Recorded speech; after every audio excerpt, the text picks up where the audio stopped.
Hello everyone and welcome back to the channel. In today's video we're going to be taking a look at the Transformers Legacy Deluxe Class Pointblank, an Autobot that I'm not so sure if he actually appeared in G1, but honestly this Autobot is pretty cool. We'll be taking a look at this figure's details, the articulation, comparisons, transforming, and so on and so forth. So without further ado, let's get started with the box. So the box here of Legacy Pointblank looks pretty cool. We get a nice CG render of the box, and then on the side we get a close-up of his face and a close-up of his body. On the back side of the box, we get product shots of Pointblank in both his robot form and his car form.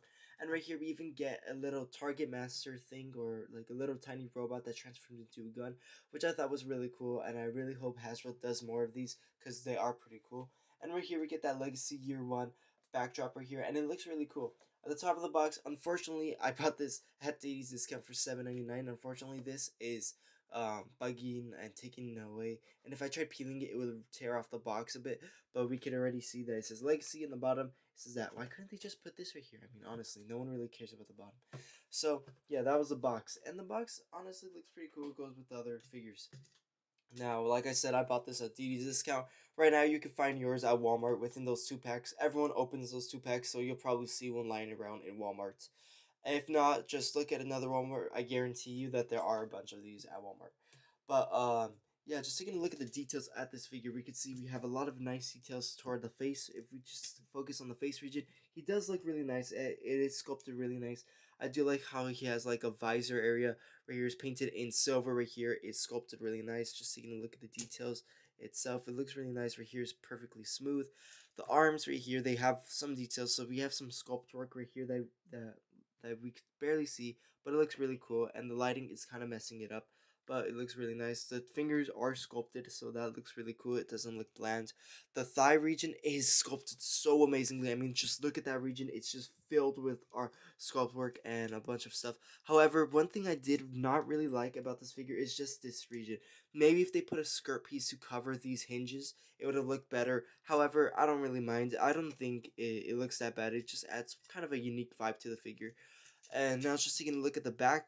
Unfortunately, this whole area is hollow. The plastic is hard, so that is good. It's really sturdy. There are slight details in the legs. You could barely see it, not really, but there are details right there. Once you get this figure in hand, you'll see it. At the bottom, you see there's some sculpt work at the feet. At the top, right here, taking a look at the shins, there's some sculpt work, some silver paint, some blue paint, and more sculpt work right here as well. So yeah, this figure has been designed really nice and looks really cool. And now just taking a look at his one accessory, I really wish they would have packed more, would have made this figure a little more hype. But this figure actually has one accessory, being this blaster, which transforms and creates this little target master. So you could have this just roaming around, and it looks really cool. So I personally like to have it just like next to Pointblank, but whatever is your personal preference. Now, articulation wise for the figure is fair. The figure has fair articulation, so he has a swivel at the entire arm, has a hinge joint right here, has an elbow joint, but unfortunately due to the way it transforms and the way it's sculpted right here, it is kind of restricting. He does have a bicep rotation, so that is pretty cool. If you rotate this up, you can get it in a more like different angle. However, that's mostly due to transformation. But I really do like the engineering right here. It's just so amazing. Well, we'll see later in transformation how it's gonna play out. But this engineering is so cool. He has a waist swivel right here. I think I mentioned the head. He can look very slightly up. Can look do tilt side to side. Could definitely look left and right and do a full 360 if you wanted to. And this little flap, you could have him like looking down on you like this, and like if you want to take pictures or something. But it looks pretty cool. Right here as well, he has a hinge joint at the foot. He has another swivel at the foot, thigh swivel, which is on a mushroom peg, and he has past 90-degree bend here at the knee, so you could get him in really cool dynamic poses if you wanted to. And right here on the foot, I really do like how he has a ankle joint right here and a toe joint. Unfortunately, like a lot of figures, this figure just looks like he got a piece cut off. I really wish they could have put something right there. But I'm not bugging too much. After all, I did pay $7.99 for this figure, not 25 like the MSRP price. So I think that this figure is actually really good. For some size comparisons, I brought in a Studio Series Blur. The reason I brought this in is because they both have this unique design and they do look like they are fast Transformers. They do look both sleek and they do look really cool. This guy being a large deluxe, he is large, similar to Perceptor, and Blur being a more smaller deluxe is around the size. So we could see that this is an averagely large deluxe.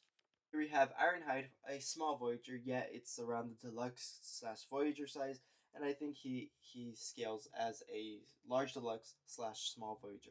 Cliff Jumper, Transformers Kingdom Pipes, Ultra Magnus from the Kingdom line, and Wheeljack, soon to be replaced by the Wheeljack in the Transformers Legacy Generations 5 pack, and Rodimus Prime from Transformers Kingdom. And here we have Dirge from Transformers Legacy. Now, before transforming the figure, I did want to bring in this tiny Autobot. This is called Autobot Peacemaker. In the continuity, Peacemaker is always trying to calm down, what's his name? Pointblank. Because Pointblank is always stressed out and like he's always all like, no, let's stop the war and stuff. So yeah, here's Autobot Peacemaker, basically his little conscience, his little Jiminy Cricket with him. And it looks pretty cool. I do like the sculpt work they did. In fact, put a lot of sculpt and detail into this. Even in the back, there is some details as well. So yeah, not that much, but it looks pretty cool. We could transform this guy just by simply bending the torso, and then revealing this, and then that becomes a gun. Or if we want just a small cannon like this, like that, becomes another gun as well. So yes, basically 3 alt forms, and it looks pretty cool. The transformation. Yes, the transformation. It's quite simple yet complex. The complexity is mostly in the arms, but I will try to make this as simple as possible. Right here, you're going to focus your attention on the back side. You're going to put your finger right here, unhinge this piece, and put the head inside, hinge this back in. You're going to get this transparent blue piece of plastic, and then let it just fall on right here. Then you're going to turn your attention toward the shoulders. You're going to rotate the shoulders like this. There are two, what's it called? Hinge joint. There are two elbow joints. You're gonna rotate at the red one right here, like so. You do the same process right here, like so. Then after you have done that, turn your attention on the front side. You're gonna rotate this like so, rotate that, and it's just gonna tab in right there. And then after you've done that, it's just gonna fall into right here. And make sure this falls in right there, like that. So we have it in this position. Then you're gonna bring the arms together, and then they are just gonna tab in like so. Once they have tabbed in, we can already see the front part of the vehicle being completed. Then you're gonna turn your attention toward the waist region. Now this is where it gets kind of hard. Open this region right here. You're gonna rotate this. Then it's these little joints right here. They are on ball joints, and it's kind of hard to do it because it's kind of confusing. Because it's like this, and then it wants you to do something like this. I'm not so sure why. And then it wants you to rotate it like this, so that we get it into this position. We get it into this position right here. So we have it in this position. Then you're gonna turn your attention toward the legs right here, and just merely looking out from the instruction, we get the legs, and then we do this, and we do that. Then we turn in the toes like this. We make this fall down. Then you're gonna connect this piece right there and this piece right there. And there we have Pointblank fully transformed into his sports car mode. And his sports car mode is pretty cool. So the transformation, as you saw, was simple yet slightly complex. Now, this is one of my least favorite what's it called? Car modes. It just looks kind of jumbled up, but at the same time it looks cool. It looks like Hot Rod's mode, but like just without the spoiler. Now, remember when we transformed this thing? So you're just simply just gonna slide that in right here on right or somewhere. I don't know. It's supposed to go right. Oh, it's supposed to go right here. It's supposed to go right here. There are 2 tabs and 2 slots right there, and then it just pops in right there. So we can already see Pointblank's car form is really cool, and it just looks really nice. Just taking a look at it, just look at the sculpt work and the detail we have. It's so rigid, like it has so much spikes. We have this sharp region right here, and then it just smoothens out, and then it gets sharp at the end, and I really do like that. It gets skinny right here, and I do like just looking at it. We can already see like we have some details right here, like maybe some vents right here looks nice. The headlights look nice. The Autobot logo smack dab in the center. And then right here on the top, we get that transparent blue piece of plastic. We get this light blue, and it looks really nice. It just stands out from other Autobots. Here we have the Studio Series Wheeljack. So I brought in just this one just to compare you how Pointblank is to our most average deluxe class, and we can see Pointblank is around the same size. As far as the width goes, I think they're the same size. So they look really nice. And together they look really cool, and you could just pose them any way you want and then just have them roaming around and ready to fire on the Decepticons, and it looks really cool. And here I brought in another season 4/season 3 character, Autobot Blur. And I brought in Blur because similar to Pointblank, they do have that kind of pointy design, even though this is a Cybertronian car and this was supposed to represent how cars were supposed to look like in the future. However, yeah, we have Teslas now and they look nothing like this. But yeah, so we can see how these cars do look like, and they look really cool. This is like a hover thing and this is a car. So yeah, not far-fetched, and they were both around the same time. The the ideas and the designs. So some final thoughts for the Transformers Legacy Deluxe Class Pointblank.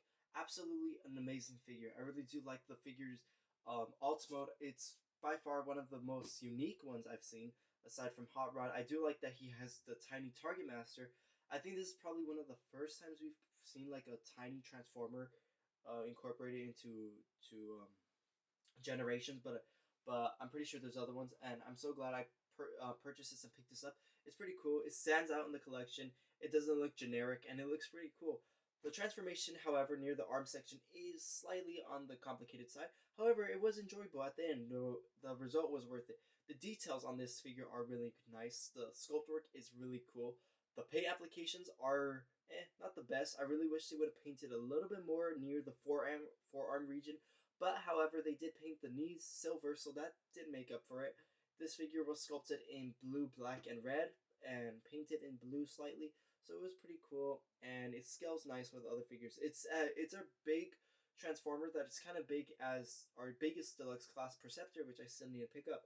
However, I personally think that this figure was worth the price. I bought it at $7.99 at DD's. You could get yours at Walmart, maybe at Ross, maybe at TD's. If you're lucky, you'll find it at that price.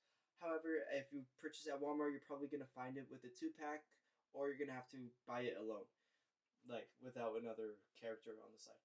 So that about concludes our video. Tell me what you liked about this figure. Thank you for watching.